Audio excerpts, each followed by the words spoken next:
Bayangkan, kamu berdiri di atas panggung besar, dikelilingi orang-orang yang menertawakanmu. Alat buatan tanganmu, dari kabel bekas dan kardus longsokan, dianggap lelucon oleh dunia. Suara juri terdengar dingin. Ini tidak layak. Tapi kamu tidak mundur. Di balik tangan yang gemetar dan mata yang memerah, ada tekad seorang anak yang tak pernah punya apa-apa, kecuali satu hal, kepercayaan pada mimpinya. Dan saat lampu itu menyala, semuanya berubah. Tapi apa yang sebenarnya terjadi setelah itu? Namun sebelumnya yuk berikan komentar terpedas kalian di kolom komentar agar channel Kisah Ceritamu semakin berkembang lebih baik lagi. Jangan lupa juga absen kalian dari mana saja. Jangan lupa juga like dan share cerita ini ke teman ataupun keluarga terdekat yang suka cerita-cerita seperti ini. Semoga Anda mendapatkan pahala yang setimpal karena sudah subscribe, like, komen, dan membagikan cerita ini. Sekarang, mari kita lanjut ke ceritanya. Matahari pagi menyelinap di antara celah seng dan kayu lapuk di rumah sempit Raka. Ia duduk di lantai semen dingin, memeriksa komponen radio rusak dengan obeng karatan. Suara becak bapaknya berderit pelan saat keluar dari gang sempit. Di luar, tetangga mulai menyapu halaman dan anak-anak berlarian tanpa alas kaki. Raka memasukkan kabel-kabel bekas ke dalam tas plastik biru yang robek di ujungnya. Raka berjalan menyusuri gang sempit, menunduk setiap kali melewati jemuran yang menggantung rendah. Ia berhenti di depan warung kosong, duduk diam, dan membuka catatan kecil berisi skema aneh. Seorang babak tua lewat dan memandanginya dengan heran, lalu menggeleng pelan. Angin membawa suara motor dan obrolan warga dari kejauhan. Raka mencoret sesuatu di buku catatannya. Wajahnya serius seperti insinyur dewasa. Di sekolah, Raka duduk di bangku paling belakang, sendirian. Guru menjelaskan tentang gaya gesek, tapi Raka justru sibuk menggambar rangkaian kabel di bukunya. Teman sebangkunya mencibir pelan, anak becak sok jenius. Raka tidak menjawab, hanya menatap papan tulis sejenak sebelum kembali mencoret. Di luar jendela, burung gereja hinggap di pagar kawat berkarat. Saat istirahat, Raka duduk di tangga belakang sekolah, membongkar jam rusak yang ia bawa dari rumah. Dua siswa lewat dan tertawa pelan melihatnya, lalu pergi sambil berbisik-bisik. Raka mengambil nafas panjang dan tetap melanjutkan pekerjaannya. Tangan kecilnya bergerak hati-hati di antara baut dan kawat. Bel tanda masuk berbunyi, tapi Raka baru saja menemukan sesuatu yang menyala di dalam jam itu. Di rumah, Pak Darto menyeka keringat di leher dengan handuk kecil sambil duduk di kursi plastik retak. Raka menunjukkan papan rangkaiannya, berharap mendapat pujian. Pak Darto hanya tersenyum samar, lalu mengelus kepala Raka tanpa berkata apa-apa. Di sudut ruangan, kipas angin tua berputar lambat dan berderit. Raka duduk di lantai dan mulai mencatat kembali, wajahnya tampak lebih tegas dari tadi pagi.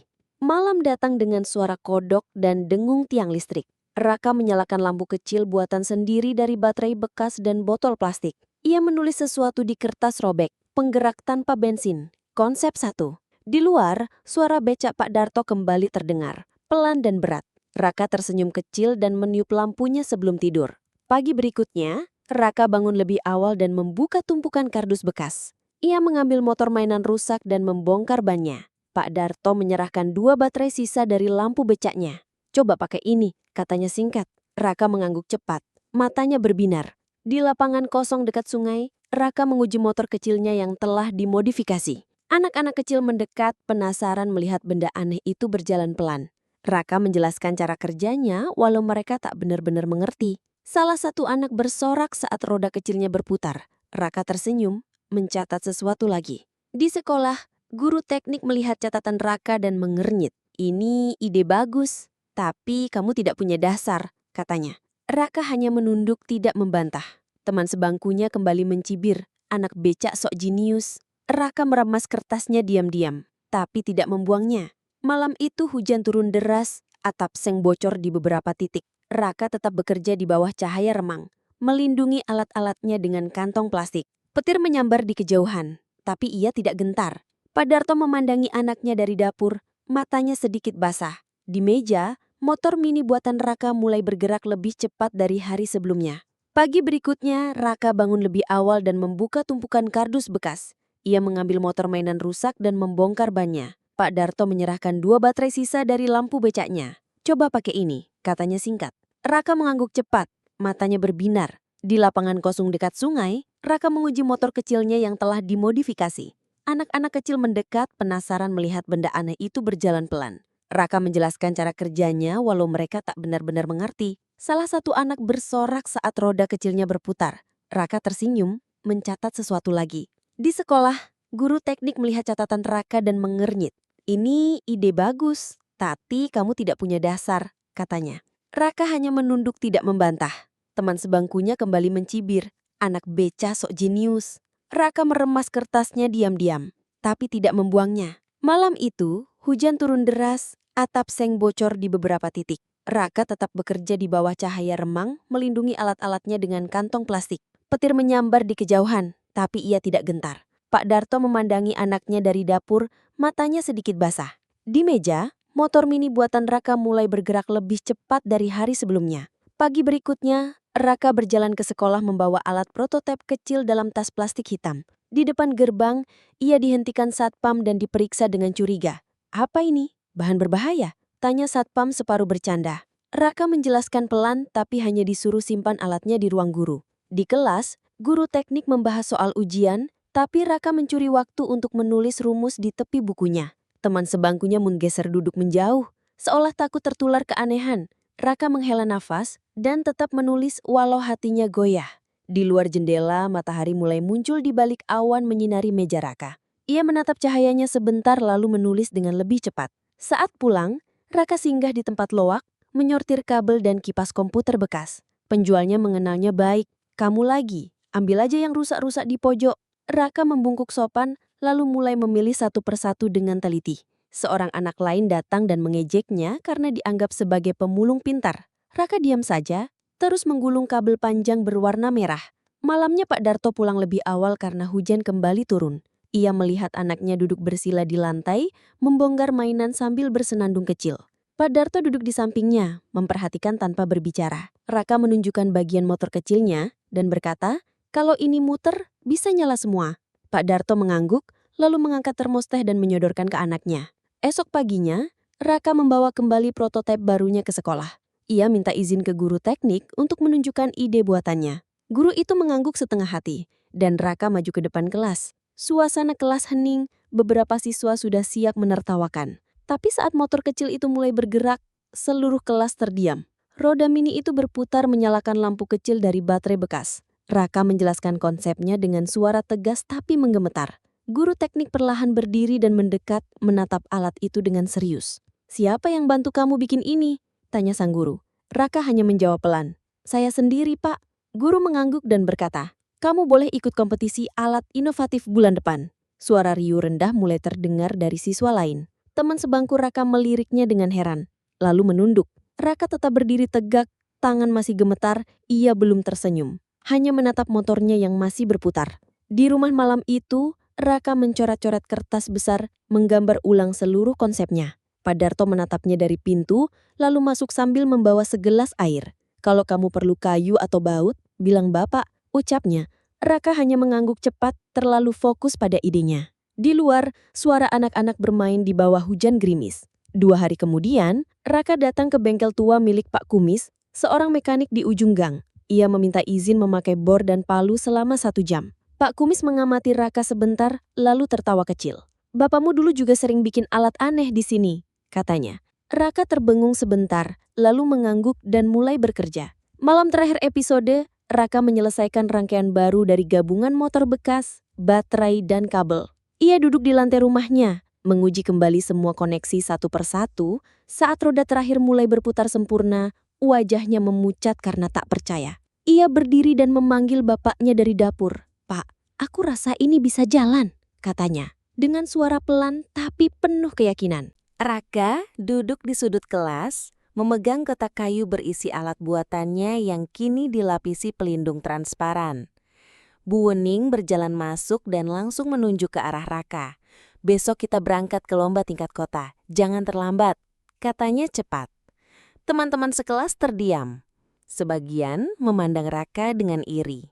Raka mengangguk pelan, tangan gemetar memegang gagang tasnya.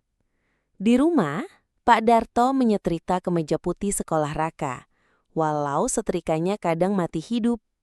Raka mengamati motornya yang sudah diatur ulang, memperbaiki penyangga dan kabel lampunya.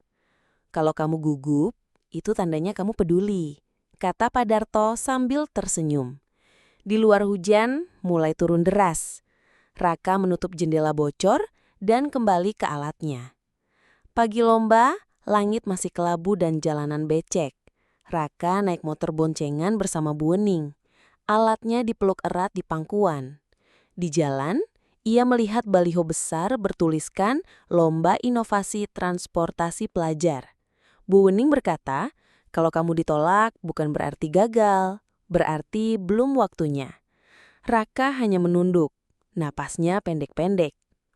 Aula besar itu ramai dengan peserta dari sekolah-sekolah elit. Stand mereka penuh layar digital, sensor, dan logo sponsor mahal. Raka menata alatnya di meja kayu paling ujung di dekat toilet pria. Seorang siswa dari SMA favorit memandangnya sambil tertawa kecil. Alat dari tempat rongsokan ya? Katanya nyinyir. Raka tidak membalas, hanya memperbaiki posisi alatnya dan menarik napas dalam-dalam. Ia menempelkan label nama, motor tenaga sampah. Seseorang dari panitia lewat dan bertanya apakah alatnya sudah diuji lab. Raka menjawab, belum, tapi ini hasil percobaan pribadi. Panitia hanya mengangguk cepat dan berlalu. Raka mengamati alat milik peserta lain. Ada drone transportasi, skuter pintar, dan aplikasi mobilitas. Ia mengusap pelan kabel solderannya yang mulai mengelupas. Di kejauhan, Bu Wening berbicara serius dengan juri perempuan. Raka melihat itu, lalu menunduk dan membuka catatan perhitungannya. Suara speaker mengumumkan, presentasi dimulai 15 menit lagi. Di belakang panggung, Raka berdiri sendiri. Siswa lain berbicara dengan pelatih dan sponsor mereka. Raka memandangi prototipenya, tangannya berkeringat. Pak Kumis tiba-tiba muncul dari pintu samping membawa termos kopi. Kalau takut, berarti kamu lagi naik tangga, katanya sambil tertawa kecil. Saat namanya dipanggil, Raka melangkah ke atas panggung dengan alatnya. Lampu sorot menyilaukan, dan ruangan tiba-tiba terasa sangat sunyi. Ia menaruh alatnya di meja presentasi, lalu menatap dewan juri. Suara mikrofonnya sedikit bergetar saat ia bicara. Ini adalah alat pemindah berbasis limbah kecil. Beberapa orang di belakang tertawa pelan. Raka tetap melanjutkan, menjelaskan sistem sirkuit, penggenak mini, dan proses daur ulangnya. Ia menyalakan alat itu dan roda kecilnya mulai bergerak perlahan. Satu lampu menyala, lalu mati, lalu menyala kembali. Seorang juri berkata, apa alat ini bisa diandalkan secara massal? Raka menunduk sejenak, lalu menjawab, belum, tapi idenya bisa dikembangkan. Presentasi selesai. Raka menunduk dan membawa kembali alatnya ke stand. Beberapa juri saling berbisik sambil mencatat. Bu Wening menemuinya dan berkata, yang penting kamu sudah bicara. Raka tidak menjawab, hanya menatap alatnya dengan ekspresi bingung. Di luar gedung, langit mulai cerah untuk pertama kalinya hari itu. Setelah istirahat siang, pengumuman hasil semifinal mulai dibacakan dari atas panggung. Nama demi nama disebut. Semuanya berasal dari sekolah-sekolah elit di pusat kota. Raka duduk di bangku belakang, alatnya tergantung di pangkuan.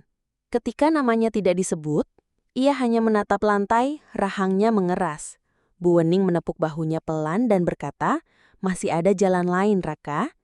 Di luar aula, Raka berjalan pelan menyusuri trotoar basah. Alatnya dibungkus dalam plastik, beberapa peserta lain melewati dengan suara tertawa keras dan troli alat-alat mahal mereka. Raka berhenti di depan halte kosong dan duduk diam. Di depannya, sebuah becak tua lewat perlahan di bawah langit mendung. Ia menggenggam erat tas plastiknya, seolah melindungi harapan terakhir. Malam itu di rumah, Raka meletakkan alatnya di sudut dan tidak menyentuhnya. Pak Darto menghidangkan nasi dan ikan asin tanpa bicara. Raka makan dengan cepat, lalu masuk ke kamar dan menutup pintu. Di balik pintu, ia duduk memeluk lutut sambil menatap dinding kosong. Di luar kamar, suara kipas tua berderit pelan dalam keheningan. Keesokan paginya, Raka kembali ke bengkel Pak Kumis. Papi tidak membawa apa-apa. Ia hanya berdiri diam di depan pintu bengkel yang setengah terbuka. Pak Kumis melihatnya lalu berkata, "Kalau sudah kalah, istirahat sebentar, lalu coba lagi." Raka tidak menjawab tapi akhirnya melangkah masuk. Di dalam, suara obeng dan logam kembali mengisi pagi. Di sekolah, beberapa teman sekelas mulai memperhatikan Raka dengan rasa ingin tahu. Salah satu dari mereka bertanya pelan, "Alatmu kemarin itu bikin sendiri beneran?" Raka mengangguk tanpa menoleh. Guru teknik diam-diam mendekatinya dan meletakkan brosur lomba tingkat provinsi di mejanya. "Kalau kamu siap, daftar lagi," katanya singkat. Di rumah malam itu, Raka membuka kembali alatnya dan mulai memperbaiki komponen yang lemah. Pak Darto membantu memotong kabel dan menyolder sambil diam-diam semeringnya. Mereka bekerja berdua tanpa banyak bicara, hanya suara kecil dari alat-alat yang terdengar. Di dinding, jam rusak yang dulu diperbaiki Raka masih berdetik pelan. Ia menulis di buku catatan, versi 2, listrik limbah dinamis. Hari Minggu, Raka dan Pak Darto pergi ke pasar loak terbesar di kota. Mereka mencari motor bekas blender, kipas angin, dan casing plastik yang masih utuh. Di tengah pasar, Raka menemukan papan sirkuit lengkap yang hampir tak ternilai baginya. Pak Darto menawar sampai separuh harga, lalu menepuk kepala anaknya. "Bapakmu jago tawar kan?" Raka tertawa kecil, senyum pertamanya dalam seminggu. Sore itu di rumah, Raka mulai merakit versi barunya dengan semangat baru. Ia memperkuat kaki alat dengan sambungan tambahan dan mengganti lampu dengan LED hemat daya. Angin sore masuk dari jendela yang dibuka lebar, membuat tirai tipis menari pelan. Di radio kecil, suara berita menyebut lomba inovasi provinsi yang akan digelar bulan depan.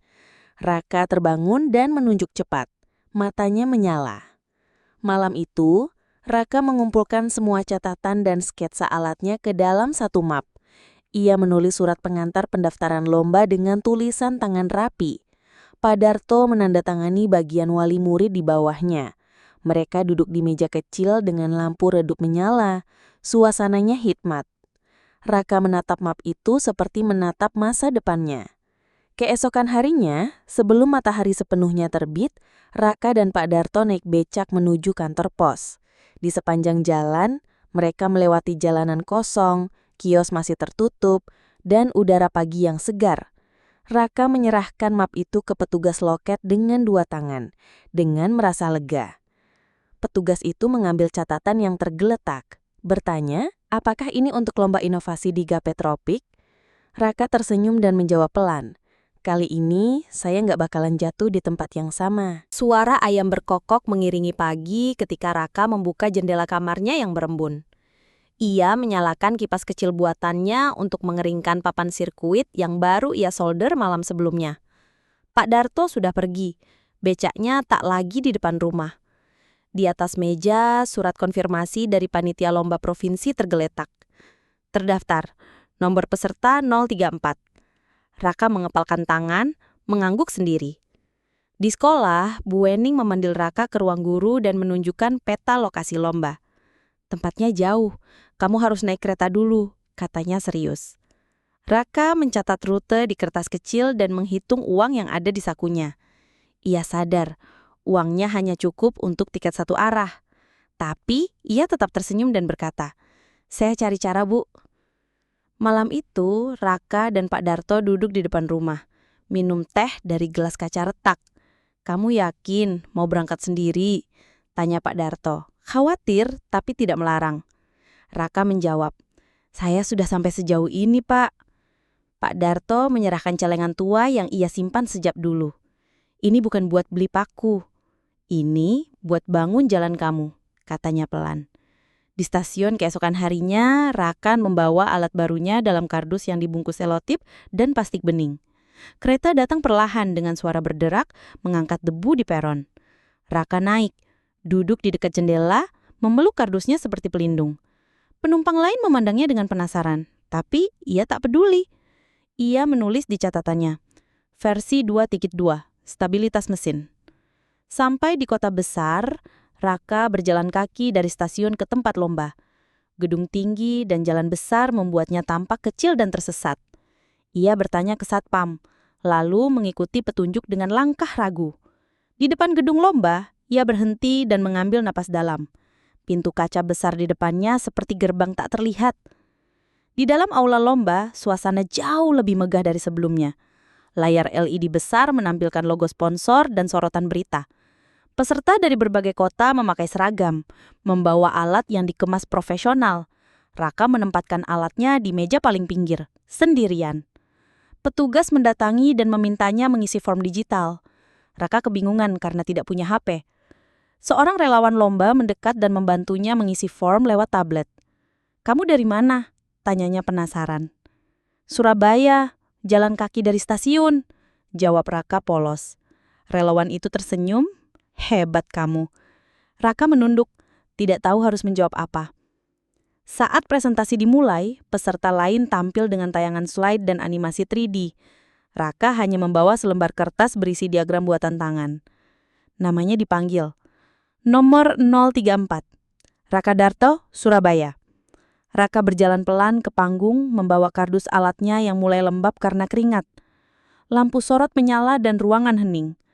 Raka menyalakan alatnya, roda berputar dan lampu menyala. Ia menjelaskan bagaimana alat itu bisa memanfaatkan energi dari limbah kecil rumah tangga. Seorang juri memotong. "Tapi tanpa dukungan industri, ini hanya eksperimen." Raka menjawab, "Saya tidak punya industri, tapi saya punya ide." Ruangan kembali hening. Beberapa juri mulai menulis lebih serius. Seusai presentasi, Raka kembali ke tempatnya. Wajahnya tidak bahagia, tapi juga tidak kecewa. Ia duduk, membuka botol air, dan minum perlahan. Seorang juri senior mendekat, tanpa berkata apa-apa. Hanya melihat alatnya lebih dekat. Ia mengangguk, lalu berjalan pergi. Raka hanya memandang ke lantai dan memegang sisi kardusnya erat-erat.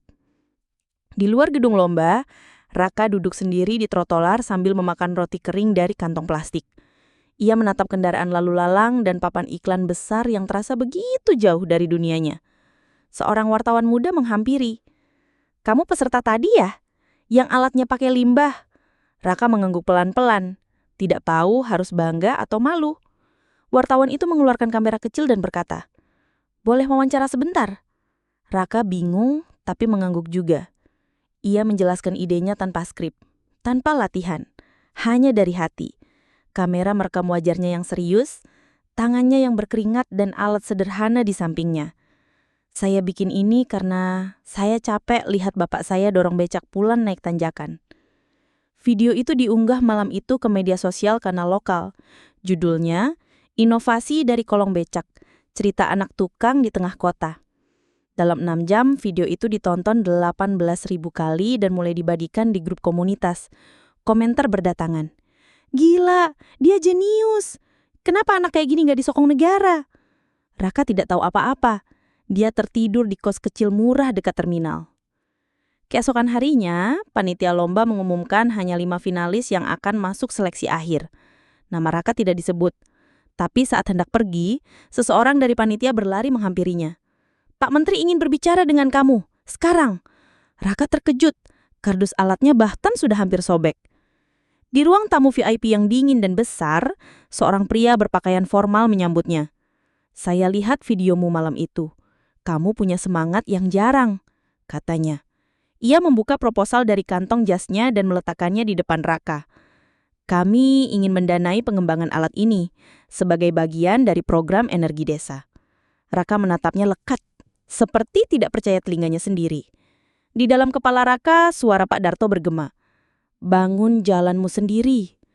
Raka mengangguk pelan-pelan lalu berkata, "Tapi saya ingin tetap rakit di kampung, di bengkel Pak Kumis." Menteri itu tersenyum. "Itu syarat yang bagus." Mereka berjabat tangan. Di luar jendela kaca, matahari menyinari langit kota dengan lembut. Di hari kepulangan, Raka naik becak dari stasiun ke rumah, bukan sebagai penumpang. Ia duduk di kursi belakang sambil membawa map dan proposal yang sudah ditandatangani. Pak Darto yang mengayuh becak menoleh sebentar ke belakang dan tersenyum lebar. "Jadi, udah mulai bangun jalan ya?" Raka tertawa kecil. "Baru ngecor pondasinya, Pak." Kembali di kampung, tetangga-tetangga Raka mulai menyapa Raka dengan pandangan berbeda. Beberapa anak kecil menunjuk alat yang ia bawa, penasaran. Bu Wening menyambut Raka di depan sekolah, menepuk tenduknya bangga. Raka menunduk sopan, lalu berkata, "Saya mau ajarin anak-anak bengkel." Ia melangkah masuk ke ruang kelas kosong. Di bengkel Pak Kumis, suasana berubah jadi tempat belajar gratis setiap sore. Raka duduk di lantai bersama 5 anak lain menunjukkan cara menyolder dengan aman. Pak Kumis duduk di pojok, menyeduh kopi sambil mengangguk-angguk kecil. Di tembok bengkel, kini tergantung papan kayu bertuliskan Rumah Inovasi Rakyat. Angin sore meniup potongan kertas jadwal yang ditempel dengan paku payung. Malam itu, Raka duduk di depan rumah menatap langit berbintang. Di tangannya ada blueprint baru bertuliskan Alat Bantu Becak Tanjakan, model 3. Pak Darto duduk di sampingnya, diam menikmati udara malam. Raka menoleh dan berkata, "Tidak semua gerbang harus dibuka. Kadang kita bikin yang baru sendiri." Mereka tertawa pelan, dan malam pun terasa hangat di bawah langit kota yang tenang. Cahaya matahari pagi menembus jendela bengkel, menyorot meja kerja penuh kabel dan papan sirkuit. Raka mengajar 5 anak SMP cara menyambungkan panel tenaga surya ke kipas mini. Salah satu anak berhasil menyalakan kipas, dan bengkel langsung dipenuhi sorakan kecil. Di luar, warga kampung mulai berkumpul, menonton dengan rasa kagum. Pak Kumis menyeduh kopi sambil berkata pelan, "Dulu, tempat ini cuma buat benerin setrika." Di rumah, Pak Darto duduk membaca surat undangan dari Dinas Pendidikan. "Mereka mau kamu jadi pembicara di forum nasional," katanya sambil menyerahkan surat itu ke Raka. Raka menatap surat itu sejenak, lalu berkata, "Kalau saya ngomong di depan orang penting, mereka mau denger ya?" Pak Darto tertawa. "Yang penting, kamu ngomong dengan jujur." Di luar, suara anak-anak bermain terdengar riuh di gang kecil. Di kecamatan, Raka bertemu pejabat daerah yang ingin membawa rumah inovasi ke tingkat kabupaten. Mereka menjanjikan gedung, dana, dan dukungan penuh, tapi mengusulkan struktur baru dan pengelola profesional. Raka menunduk, menyimak dengan hati-hati, lalu berkata, "Kalau semua diambil alih, masih jadi milik warga?" Ruangan mendadak hening. Salah satu pejabat menjawab, "Bisa dinegosiasi." Malam itu, Raka duduk termenung di depan papan tulis bengkel, memandangi catatan pelajaran yang ditulisnya sendiri. Bu Ning datang membawa dus berisi buku bekas dan komponen lama dari laboratorium sekolah. "Kalau kamu mau tetap independen, kamu harus lebih kuat dari sistem," katanya. Raka mengangguk, lalu berkata, "Saya cuma takut ini semua berubah jadi proyek orang lain." Di luar bengkel, suara motor pejabat lewat pelan. Pagi berikutnya, wartawan dari stasiun TV nasional datang mewawancarai Raka. Mereka membawa kamera besar, lampu sorot, dan kru mengkap. Raka duduk di bangku kayu, mengenakan kaos biasa dan rambut masih acak-acakan. "Apa rasanya jadi viral?" tanya reporter. Raka menjawab, "Saya nggak tahu, saya masih nyapu lantai sendiri tiap pagi." Cuplikan wawancara itu ditayangkan di berita malam dan viral dalam semalam. Media sosial dipenuhi klip dari jawaban Raka yang jujur dan lucu. Tapi komentar juga mulai muncul. Sebagian memuji, sebagian mulai mencurigai. "Ah, ini pasti dibantu orang dalam. Cuma anak kampung, masa bisa gitu?" Raka membaca semuanya dalam diam. Di bengkel keesokan harinya, 2 orang asing berdasi datang tanpa janji. Mereka mengaku dari startup teknologi besar, menawarkan kontrak kerja dan beasiswa luar negeri. Raka menolak dengan sopan, "Saya belum selesai di sini." Salah satu dari mereka tersenyum sinis. "Kalau kamu tolak, pintu ini nggak akan terbuka lagi nanti." Mereka pergi, meninggalkan kartu nama di atas meja solder. Malam itu, Raka duduk dengan Pak Darto di loteng rumah. Ia menunjukkan kartu nama itu dan berkata, "Gimana kalau aku salah pilih?" Pak Darto menjawab, "Kalau kamu ikhlas jalanin, salah pun bisa jadi benar." Raka tertawa kecil dan menyimpan kartu itu di balik buku catatannya. Di langit, bintang bersinar jelas, tak tertutup awan seperti malam-malam sebelumnya. Keesokan harinya, 3 anak dari desa tetangga datang ke bengkel. Ingin belajar. Raka menyambut tanpa bertanya banyak, lalu menyiapkan alat peraga tambahan. Salah satu anak itu ternyata tidak bisa baca. Raka menggambar alur energi lewat ilustrasi, dan anak itu langsung tersenyum. Bu Wening melihat dari jauh, matanya berkaca-kaca. Di akhir minggu, rumah inovasi ramai oleh anak-anak dari 3 desa berbeda. Raka berdiri di depan papan, menjelaskan konsep gerak dengan mainan kayu dan baling-baling. Kamera dari komunitas lokal merekam kegiatan mereka untuk dokumentasi. Di salah satu video, Raka berkata, "Saya nggak mau jadi orang hebat. Saya mau bikin tempat di mana orang biasa bisa hebat." Video itu ditonton oleh ribuan orang, termasuk seseorang yang akan mengubah semuanya. Malam itu, Raka menerima email dari universitas ternama yang menyatakan ketertarikan untuk memberikan beasiswa penuh. Ia membaca perlahan, lalu menutup laptop pinjaman dengan ragu. Di sekelilingnya, bengkel kosong dan gelap. Hanya ada suara nyamuk dan kipas tua. Raka berjalan keluar, menatap jalan kecil yang biasa dilalui anak-anak pulang belajar. "Kalau aku pergi, siapa yang nerusin semua ini?" gumamnya pelan. Keesokan harinya, Raka memanggil Bu Wening, Pak Kumis, dan Pak Darto untuk berdiskusi. Ia membuka isi email dan surat beasiswa itu di atas meja bengkel. "Saya ingin berangkat, tapi bukan untuk ninggalin," katanya. Bu Wening menjawab, "Pergi juga bisa jadi cara untuk kembali dengan lebih kuat." Mereka bertiga saling pandang, kemudian mengangguk bersama. Di hari perpisahan, seluruh warga kampung berkumpul di depan bengkel. Anak-anak murid Raka berdiri rapi, mengenakan kaos bertuliskan Rumah Inovasi Rakyat. Raka membacakan satu surat pendek. "Bukan selamat tinggal, ini cuma jeda untuk pulang lebih bermanfaat." Air mata mengalir di wajah beberapa warga, tapi semuanya tersenyum. Pak Darto memeluk anaknya erat dan berkata, "Jalan ini baru mulai." Di stasiun, Raka duduk di kursi tunggu sambil membawa koper kecil dan map berisi proposal. Ia mengenakan jaket lusuh yang dijahit sendiri di bagian lengannya. Seseorang dari kursi sebelah bertanya, "Kamu kuliah di mana?" Raka menjawab, "Saya mau belajar, biar kampung saya juga bisa maju."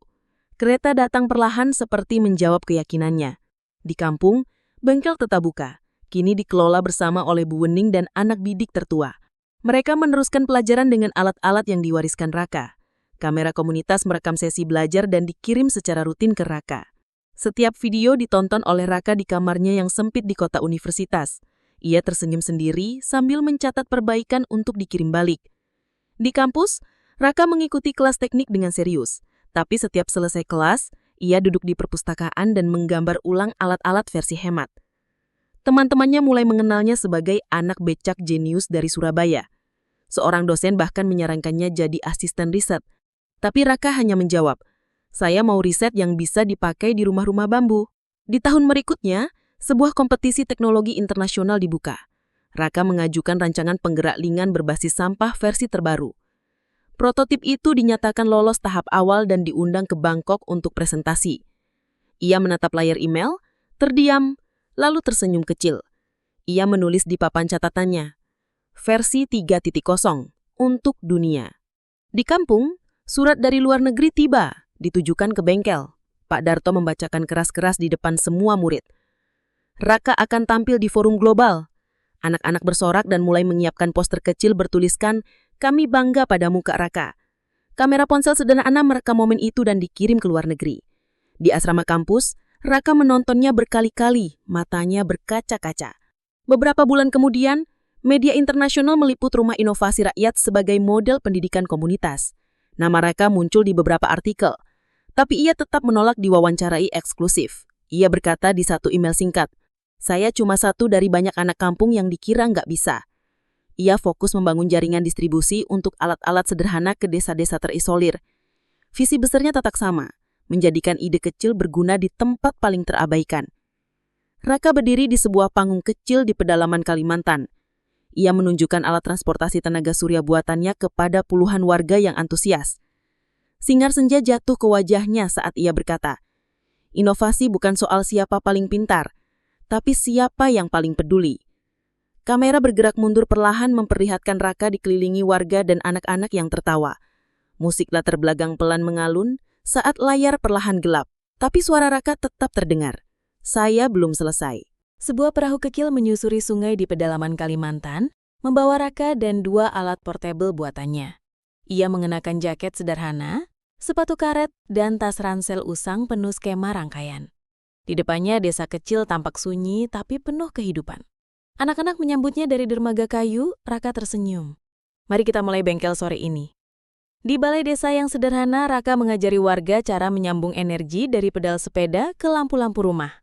Wajah-wajah tua memandang heran, lalu tersenyum saat cahaya pertama menyala. Seorang ibu berkata pelan, "Kami nggak pernah pikir rumah kami bisa terang tanpa genset." Raka menjawab, "Terang itu hak semua orang." Di luar hujan turun pelan di atas atap seng. Video kegiatan itu tersebar di media sosial dengan cepat. Raka mulai dikenal sebagai penjelajah listrik rakyat. Tawaran sponsor dan kontrak kembali berdatangan. Semuanya ditolak. Ia menjawab lewat satu kalimat di blognya. "Misi saya bukan menjual ide, tapi menyebarkannya." Banyak yang tak mengerti, tapi makin banyak pula yang mengikutinya. Di kampung halaman, bengkel Rumah Inovasi Rakyat kini tumbuh jadi pusat belajar komunitas. Anak-anak lulusan pertama mulai mengajar sendiri ke kampung tetangga. Bu Wening membangun sistem kurikulum informal dari materi catatan Raka. Pak Darto duduk tiap pagi di depan bengkel, menyambut siapapun yang datang.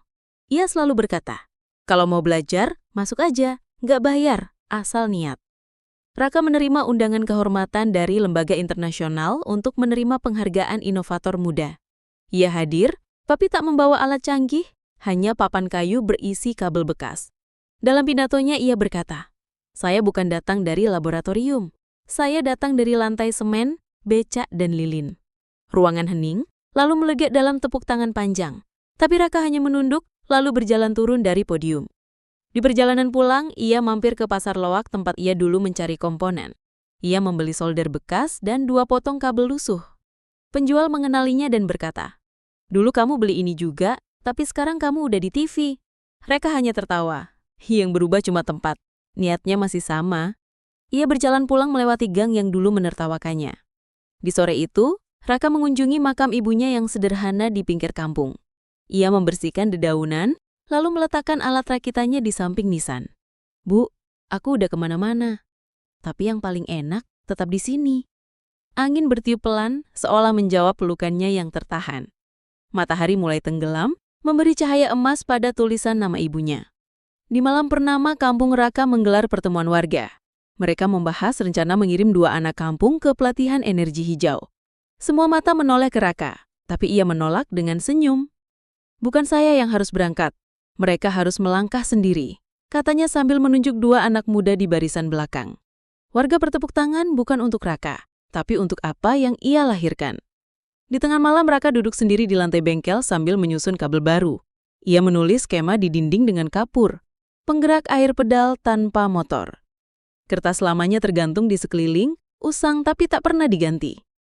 Ia menoleh ke jendela dan melihat anak-anak melintas sambil membawa alat-alat rakitan. Mereka tertawa, dan Raka tahu waktunya tak sia-sia. Raka berjalan pelan melewati gang kampung di pagi hari. Di kiri kanan, warga menyapa. Ada yang menjajakan gorengan, ada yang menyapu. Bacak tua Pak Darto kini tak petapak lagi, tapi disimpan di depan bengkel sebagai simbol. Di dinding belakang bengkel tertulis mural besar. "Kamu boleh lahir dari yang kecil, tapi jangan pernah berpikir kecil." Kamera naik perlahan menangkap seluruh kampung, lalu fade to black. Di siang yang terik, Raka berjalan kaki menuju bukit kecil di ujung kampung, membawa alat prototipe barunya di tangan. Ia duduk di bawah pohon besar, membuka catatan dan mulai menyambung kabel satu persatu.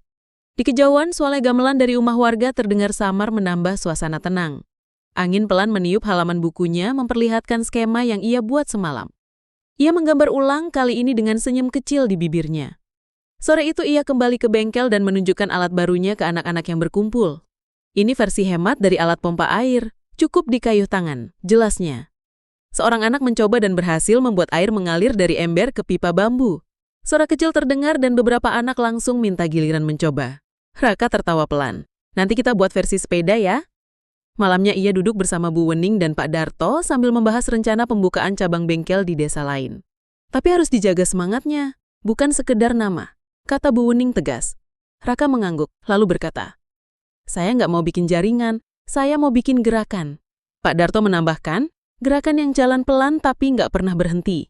Di luar langit bersih, bintang-bintang terlihat jelas. Di hari Minggu, komunitas warga membuat mural besar di dinding samping bengkel. Gambar becak, anak kecil, dan skema transportasi saling menyatu dalam warna-warna cerah. Raka membantu mengecat sisi bawah, tangannya kotor cat, tapi wajarnya penuh semangat. Beberapa anak menulis nama mereka kecil-kecil di pojok bawah mural. "Supaya orang tahu siapa yang bakal lanjut nanti," kata salah satu dari mereka. Di sore menjelang hujan, Raka menerima surat dari alumni Rumah Inovasi pertama yang kini menjadi guru honorer. Ia membaca perlahan, Dulu saya cuma ikut karena penasaran. Sekarang, saya ngajarin karena percaya. Raka menatap huruf-huruf di kertas itu, matanya berkaca. Ia mengambil pena dan menulis balasan. Kita semua diajar sama hal yang sama, jangan menyerah. Di luar angin membawa bau tanah basah. Di aula desa warga mengadakan tasyakuran kecil, memperingati 1 tahun rumah inovasi berdiri. Tak ada panggung, hanya tikar panjang dan nasi tumpeng.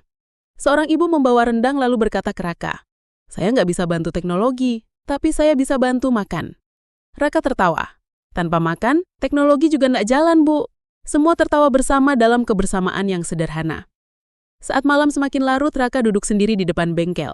Di tangannya ada surat undangan dari universitas luar negeri. Kali ini bukan beasiswa, tapi posisi riset penuh waktu. Ia tidak membuka langsung, hanya menatapnya lama. Ia tahu hidupnya bisa berubah lagi. Tapi juga tahu, sesuatu di sini harus tetap bertumbuh. Ia menyelipkan surat itu di balik papan tulis bengkel. Keesokan harinya, Raka mengajar sesi open di lapangan kosong. Belasan anak dari kampung lain ikut duduk. Ia menggambar skema sirkuit di tanah dengan ranting pohon. Listrik nggak bisa dilihat, tapi bisa dirasakan. Sama seperti semangat. Anak-anak mencatat dengan serius, walau beberapa hanya pakai sobekan kardus. Raka memperhatikan mereka satu persatu, lalu tersenyum lebar. Di malam terakhir, ia berdiri di loteng rumah memandangi bengkel dari jendela kecil. Lampu bengkel tetap menyala, walau tidak ada kegiatan sebagai simbol bahwa tempat itu hidup. Ia mengambil buku catatan pertama miliknya yang sudah kusut dan penuh coretan. Di halaman terakhir ia menulis satu kalimat. Kalau jalan pulang nggak ada, bikin sendiri. Lalu ia menutup buku itu dan menyimpannya di bawah bantal tidurnya.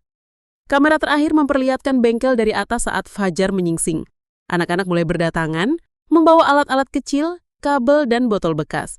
Di dinding spanduk bertuliskan Rumah Inovasi Rakyat, berkibar perlahan terpaan angin pagi. Raka keluar dari rumah, mengenakan kaos sederhana dan membawa obeng di tangan.